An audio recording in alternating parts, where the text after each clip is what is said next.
Hi అండి. ఇక Sunday vlog లేకైతే enter అయిపోదాము.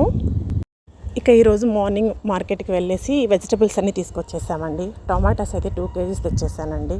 ఇక మిగతా ఆకుకూరలు కూడా తెచ్చాను ఈసారి. ఈ మధ్య చాలా రోజులు తినేసి అందుకనేసి ఇక నార్మల్ వెజిటబుల్స్ మరీ ఎక్కువ తాలేదండి. ఒక 1 వీక్కి ఉండేలాగా తెచ్చాను అంతే. ఒక 10 days వస్తాయండి మ్యాక్స్. ఇక అన్నీ మా బాబునైతే ఇలా సర్దేయమన్నానండి. చిన్నోడు బాగా పని చేస్తాడు, ఇవంతా హెల్ప్ చేస్తాడు. ఇక ఇవన్నీ కూడా నేను ఫ్రిడ్జ్లో సర్దేసుకున్నాను. ఇక ఆఫ్టర్నూన్కి అయితే వడియాలు వేయించానండి. ఈరోజు నాన్ వెజ్ చేయట్లేదు, కామదా ఏకాదశి కదా, అందుకనేసి చాలా క్రిస్పీగా వచ్చాయండి.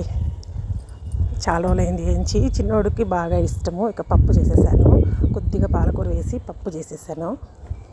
పాలకూర చాలా ఫ్రెష్గా ఉందండి. అలా ఫ్రెష్గా వెజిటేబుల్స్ తింటే చాలా మంచిది అనేసి ఇక ఈరోజు ఇలా చేశాను. ఇంకా నాకైతే రాగి రొట్టె చేసుకుంటున్నానండి. ఈరోజు ఉపవాసం ఉన్నాను. మార్నింగ్ ఇక ఆఫ్టర్నూన్కి గోధుమలతో బియ్యంతో చేసిన వస్తువులు తినకూడదన్నారు. అందుకనేసి ఈ రాగిపిండి, దాంతోపాటు ఆనియన్స్, క్యారెట్, పచ్చిమిర్చి, జీరా పొడి, తెల్ల నువ్వులు అన్నీ యాడ్ చేశానండి. క్యారెట్ కొద్దిగా ఎక్కువ వేసుకున్నాను. ఇక కొత్తిమీర, కరివేపాకు సన్నగా ఇలా కట్ చేసుకొని వేసుకున్నాను. చాలా బాగా వచ్చిందండి ఈ రెసిపీ, అందుకనేసి షేర్ చేస్తున్నాను. ఫస్ట్ అయితే నేను హడావిడిగా 1:30 అయిందండి ఆఫ్టర్నూన్. వాళ్ళకంతా ప్రిపేర్ చేసేసి మళ్ళీ నా ఫుడ్ మొదలుపెట్టాను. ఇక రెసిపీ బాగుందని అప్పటికప్పుడు మళ్ళీ వీడియో యాడ్ చేశాను. ఇక కొద్దిగా వాటర్ వేసుకుంటూ ఇలా కలపాలండి. ఫస్ట్ వాటర్ కొద్దిగా వేసి ఇలా కలుపుకొని నెక్స్ట్ చూసుకొని వేసుకోవాలి. హాట్ వాటర్ ఏం అవసరం లేదు, కానీ నార్మల్ వాటరే చాలు. అంతా కూడా మన చపాతీ పిండిలా కలుపుకోవాలి. కొంచెం గట్టిగానే కలపాలి. అది కొంచెం నానిన తర్వాత సాఫ్ట్ అవుతుందండి ఆటోమేటిక్గా. ఇలా కొద్దిగా ఆయిల్ స్ప్రింకిల్ చేస్తే పైన జస్ట్ ఇలా అది బాగుంటుంది.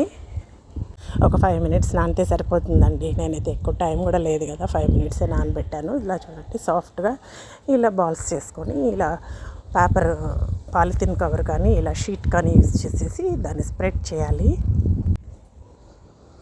నాకైతే 3 అయ్యాయండి మొత్తానికి. ఇక పాన్ బాగా హీట్ అయిన తర్వాత దీన్ని తీసివేయాలండి. ఈజీగా వేసేయచ్చండి.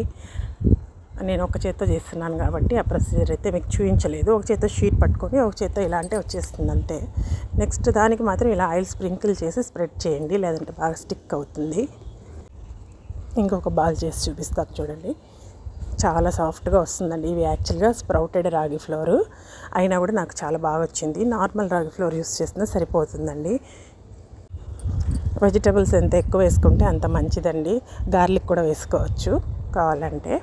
ఇలా ఒక సైడ్ కాలిన తర్వాత కొంచెం కాలిన తర్వాత తిప్పాలి, లేదంటే బ్రేక్ అయిపోతుంది. ఇందులో జిగురు ఉండదు కదండి, అందుకు అలా ఉంటుంది. ఇక కొద్దిగా ఆయిల్ స్ప్రింకిల్ చేసుకుంటే చాలండి. ఆల్రెడీ వెయిట్ లాస్ థెరపీలో ఉన్న వాళ్ళైతే వితౌట్ ఆయిల్ కూడా తినేయచ్చు. పిల్లలకి, పెద్దవారికి కూడా చాలా మంచిదండి హెల్త్కి. మా పిల్లలైతే అస్సలు తినరండి. నేనైతే చేసి పెట్టాను కానీ అస్సలు తగలను కూడా లేదు. నేను తినాల్సిందే. ఇక వాళ్ళకి నార్మల్గా పప్పు చేసి, అన్నం చేసి, వడియాలు ఏం చేశాను కదా, ఈరోజుకి అంతే. ఇక వంటలు చూడండి ఎంత అట్రాక్షన్గా ఉందో పైన చూసేదానికి వెజిటేబుల్స్ అంతా కూడా. ఇకైతే నేను రేపటికి ఈరోజే మొత్తం ఇవన్నీ పప్పులన్నీ నానేస్తున్నానండి. పైన ఉండే గిన్నె స్ప్రౌట్స్ చేయడానికండి. కింద గిన్నె ఇలా చూడండి రాజ్మా ఉంది. ఇందులో డిఫరెన్స్ ఇదే, రాజ్మాని చూసేసి కనుక్కోవచ్చు. ఇవైతే మార్నింగ్ ప్రోటీన్ బౌల్ రెడీ చేసుకోవడానికండి. ఇకైతే నేను మూతలు పెట్టేసి రెండో కూడా ఇంకా నెక్స్ట్ పనికి వెళ్తున్నాను. ఇలా 2 sides ఇక కాలిన తర్వాత రాగి రొట్టెలు తీసేసుకోవడమే ప్లేట్లో. దీన్ని రైతాతో సర్వ్ చేసుకుంటే బాగుంటుందండి. ఒట్టిదే కూడా తినచ్చు. నేనైతే రైతా ఉంది కాబట్టి రైతాతోనే తినేస్తున్నాను. ఇదండి రాగి రొట్టె రెసిపీ. చాలా బాగుందండి, ట్రై చేయండి. ఇక లంచ్ అయిన తర్వాత నేనైతే ఆయిల్ పెట్టేసాను డీప్ ఫ్రైకి. బ్రెడ్ స్లైసెస్ ఇలా 4 sides తీసేస్తున్నానండి. డబుల్ కా మీఠా చేస్తున్నాను. దాన్ని 2 slicesగా ఇలా కట్ చేసుకున్నాను.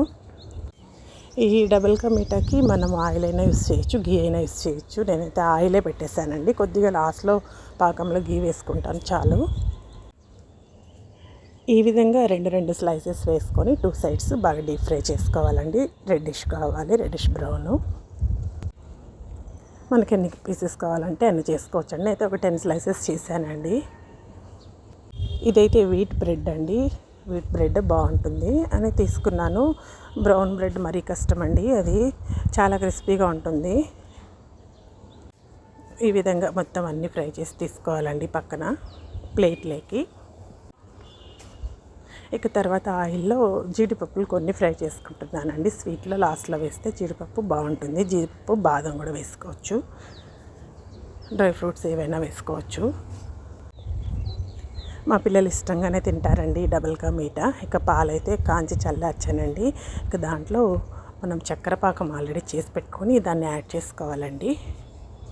ఇక కొంచెం కుంకుమ పువ్వు, బాదం పౌడర్ కూడా వేసానండి. ప్రీమిక్స్ నేను రెడీ చేశాను కదా, దాన్ని ఒక టేబుల్ స్పూన్ వేసానండి. ఇందులో బాదం పప్పులు అంతా కూడా ఉంటుంది కాబట్టి టేస్ట్ అయితే చాలా బాగుంటుంది. కస్టర్డ్తో కూడా ఇలా సేమ్ ప్రొసీజర్ చేసుకోవచ్చండి. నేనైతే ఇలా చేస్తున్నాను. ఇక ఈ బ్రెడ్ స్లైసెస్ అన్నిటిని ఇట్లా పెద్ద ప్లేట్లో పరుచుకోవాలండి.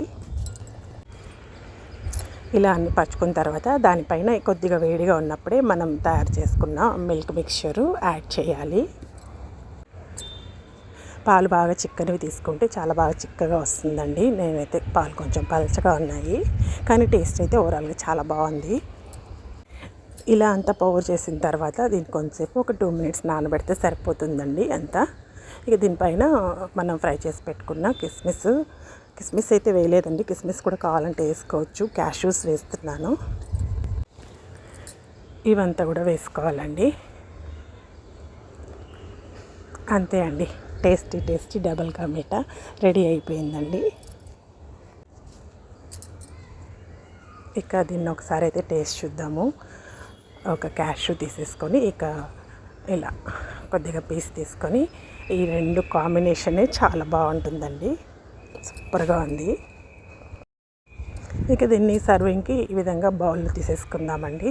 ఒక బౌల్ తీసుకొని ఈ పీసెస్ అంతా వేసుకుందాము. ఈ కలర్ మనము కుంకుమ పువ్వు వేయడం వల్ల ఆ స్మెల్, ఆ కలర్ చాలా సూపర్గా ఉంటుందండి. కొద్దిగా వేసినా చాలు.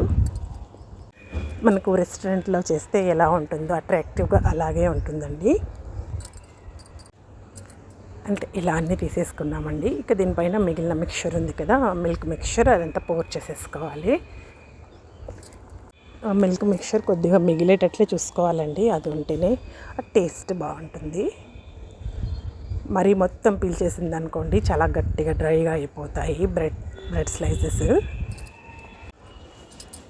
అంతే అండి, ఇక చిన్న బౌల్స్లో తీసేసి పిల్లలకి ఇచ్చేసాను. చాలా బాగుంటుందండి టేస్ట్. ట్రై చేయండి friends. Thank you for watching. Take care. Bye.